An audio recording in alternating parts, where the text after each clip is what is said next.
Hello trainers, Ganeto here, and today we're diving together into Go Battle League Great League with some battles submitted once again by Aerosol. So Aerosol is gonna have a lot of fun with this line, with Shiny Raichu, with a flower crown on its head. This is looking pretty exciting, and we're gonna be able to go here for the bait with a Brick Break. They are gonna fall for the bait, following up with a Wild Charge for some massive damage to the Medicham, but they're still able to survive, able to get there with our Seeking, and most probably Aerosol will not seal the Seeking since it's gonna be his safe pick against the meta, having Drill Run for those steel types, especially the Stunfisk, and having Icy Wind for the Trevenants and the Flyers. So you can see as to how triple legacy Seeking can work on the current meta, and of course you have access to Poison Jab, which is gonna help a lot against the meta with neutral damage, or just go super effective against certain threats like the Azumarill. The opponent here has a Swampert at the back, but they are seedless, which means that we can go ahead and use the close combat here, able to almost nuke down the Swampert, catching the move on the Raichu, which is severely hurt. Down we go, and now we can safely farm down whatever lies at the back, which we know what it is. That Revenant is gonna get destroyed down by our foul play, so this is looking like a GG to start off the first battle of this video. Having here that Deoxys up on the lane, pretty neutral lead I can say, and we're gonna be able to go ahead and spam those wild charges with big success. We're gonna take the first one, it is gonna be the Rock Slide, but look at that, it still hurts a lot. So we're gonna start with a bait, they are gonna fall for it, and following up with a Wild Charge. Are they gonna seal twice, trainers? No, they are not. Massive damage on the Deoxys, and we just took that sealed advantage. The opposing side here is gonna go for the Rock Slide, probably no Thunderbolt at all. Rock Slide, Psycho Boost is gonna be the standard moveset as well, so we're gonna be able to meet up with the Azumarill on the next matchup, and this is looking pretty cool. Gonna block the move here because it could have always been something like a Play Rough, but instead they go for the Ice Beam. Pretty neat play by the enemy, to be honest, grabbing the shield as well, while Aerosol could not have to shield anyways. So another Ice Beam, so we're seeing another shield here by Aerosol, and we have so much energy that we have to start and spend it. Down goes the Azumarill. What lies at the back? It is gonna be the Bastion Battlers, and we are already there to the double ground charge attack. You already know the nuke is coming up. Look at that, Seeking, the Sea King is absolutely sick today, and we're gonna do some sick plays to grab this victory. This Galarian Stunfisk is one of the worst leads that you can get, especially with Raichu up on the lead. So out of there, to our safe switch, the Seeking, and they have a grass type, this time the Venusaur. So Venusaur can be a really nice trample maker, but to be honest, those Icy Winds are still gonna do a lot of work against that Venusaur, and we can still farm down after that Icy Wind landing on the Venusaur. We have definitely flipped around that bad lead scenario, and with Raichu out of Stunfisk's way, I'm pretty sure that we can have a very solid third matchup in total. So able to get here to the CMP on our Drill Run, and this is looking pretty promising for our team. Now going in for with the Berserker, and we have just to block the Earthquake, nuke down the Stunfisk, and obviously gonna destroy them. The opposing side here goes for the Rock Slide, so that gives us no time to overfarm. Down goes the Fisk here, they have at the back the Pelipper. Are you kidding me? This is looking pretty cool right now. Gonna go with the Wild Charge. This is gonna be more than enough to destroy a whole bunch of those Pelippers, and that's gonna be a great game. Hopping into the next one now. This video was cut pretty badly, I believe, but doesn't matter at all. We're gonna have now the Seeking against that Venusaur, and let's see how well we can manage with that, because we got access to Icy Wind, and this is gonna do a lot of damage to the Venusaur. They decided to spend 2 shields here, and I believe we're gonna do exactly the same. No, we're just gonna let it go. Okay, battlers, down goes our Seeking, but now Berserker can go in and start farming down a fairly wide amount of energy. So with that in mind, we can safely take those moves. Even Plant or Sludge can both be resisted, so it's absolutely good. And now our Flower Crown Pokemon can go in, able to get to the Wild Charge. We know that we have no correct play against that Venusaur, so no shield at all from our side.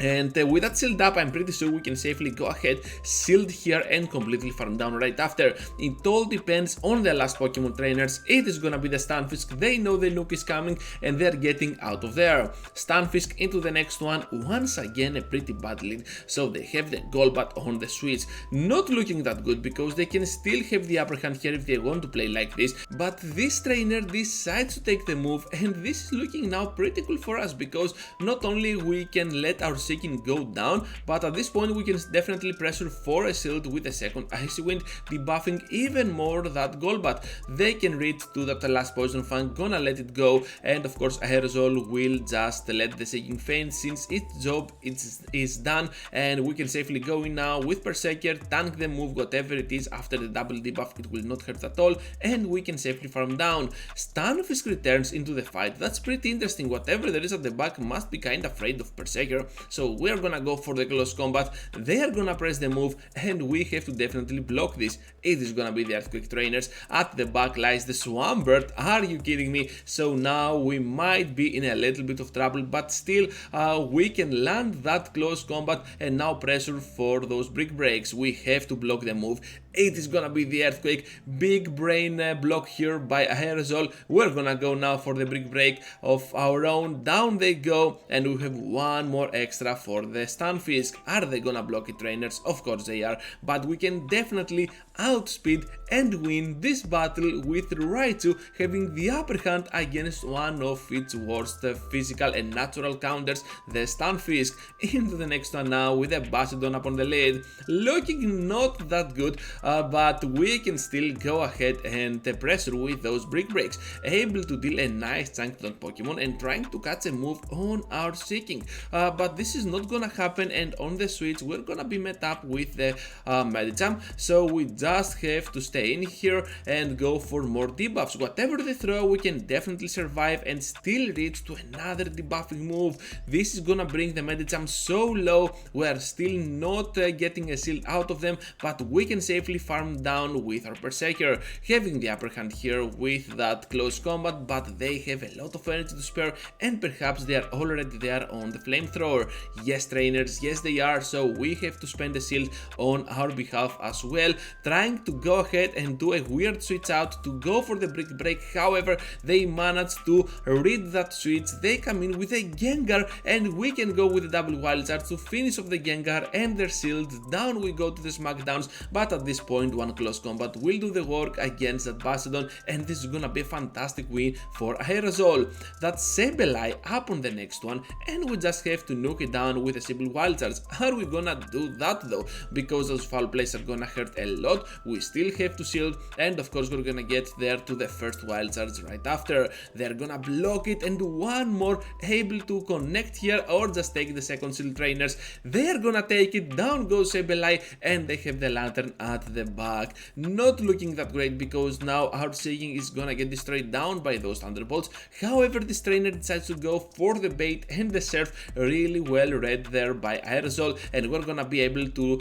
take the shield out of them with a drill run, and they keep pressuring. If they keep pressuring with the surf, we're gonna be fine, but instead they reach to the thunderbolt to finish off the Seeking before we spend that shield or just reach to that drill run. So it doesn't matter at all because now we have a lot of energy to spare, and that wild charge is gonna connect for big damage with that lantern, switching out immediately to that Berserker, and they have a flyer on the face of a Noctowl, a pretty meta team, but still we can go for double close combat to close this match. I believe that even Noctowl cannot tank a double close combat, so we're gonna take this victory, trainers. I think they're gonna survive. Oh yeah, they are, but still gonna fall down to the next Shadowclaw because they survived only with 1 HP. Anyways, the Altaria up on the next one. This is not that great for this line because we're kinda squeezy on all of our defenses, so we're just gonna stay in here and try to go for the double wild charge. I believe this is our best play against Altaria,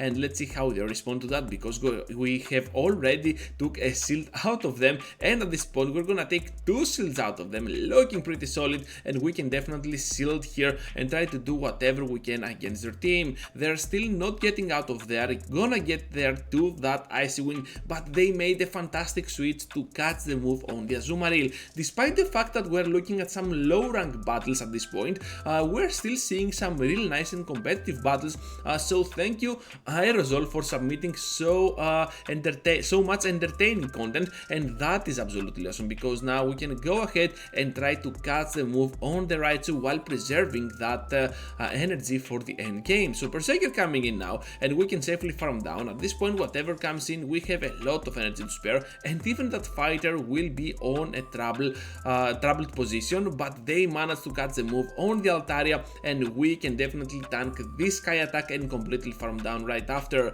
Look at that, trainers, you absolutely love to see it, able to get there to the foul play for some really nice and neutral damage, and at this point we can reach the drill run, but I doubt that this will be enough for the Medicham to faint. They are gonna get there to the move, it is gonna be the Ice Punch, down we go, and then Berserker will follow the same fate on a very close battle and a very close loss. A very good lead, fantastic, and finally for our team with Raichu facing the water flying Pokemon, the Pelipper, and at the back we are met up with a Venusaur. We're having kind of a very good matchup here and the upper hand against our trainer. Gonna get there to the foul play, they are gonna block, that was not expected at all, so now we're gonna block as well in order to maintain that very good lead towards our Raichu's part.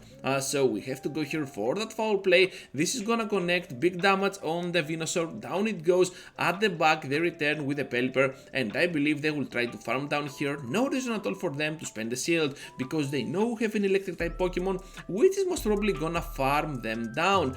We come in with a very smart switch into that Seeking. That was absolutely amazing, a big brain play there by Aerosol, because he knew the opposing side would go ahead and switch out to the Stunfisk or whatever else they had at the back. They knew that they could not afford getting hit even by one Volt Switch, so at this point we're just gonna pressure with our Seeking. Gonna get destroyed here by the Earthquake. We can still survive after the debuff, gonna preserve that energy for the end game, and of course this Brick Break will bring the end for the Stunfisk. They still have that Pelipper at the back, but Hurricane will never be enough to finish off an electric type Pokemon, and that is gonna be a fantastic game for Aerosol. Lantern in the next one, pretty solid lead. Let's see how our side can manage to take those moves, because they're getting there to those serves on a fairly good amount of time. At the back lies the Umbreon, and we're gonna get there with a big move, the Wild Charge. Even when super effective, Brick Break doesn't do a lot of damage, it is generally a bad move, so that's why you are not seeing Brick Break a lot from certain threats like Vigoroth. So we're gonna go for the Wild Charge, gonna take the shield right after, and of course now Seeking can go in, have a very safe matchup against that Umbreon, and with this we can debuff it with our Icy Wind. They are still gonna hold on to that final shield, which makes a lot of sense because we still have 2 shields. Gonna let our Seeking go down, and at this point Berserker can go in and start farming down some energy. They come back with a Lantern. What lies at the back? I'm pretty sure they have a Steel type Pokemon. Is it gonna be a Reggie, a Stunfisk, or even a Berserker of their own? That could be really interesting, but I doubt it's gonna be Berserker. They still have 2 meta options there, so let's go now for the foul play. Gonna farm down right after. They still have the shield, they return with the Umbreon. This gives us some time to think what is there gonna be at the back, and it is a Steel type indeed, trainers, we read them right, and with that Registeel I'm pretty sure we can definitely outspeed here to the moves, and eventually Raichu will close the match. So that's all, trainers, thank you for watching, thank you for staying till the end. Just be sure to leave a huge like before you go, subscribe to the channel if you already haven't, and consider joining as a member to my channel to help me even more. So with that in mind, trainers, thank you once again for watching and staying till the end. Aerosol with a big thanks for that battle submission, which was absolutely amazing, and I hope to see you all into the next one. Take care, trainers.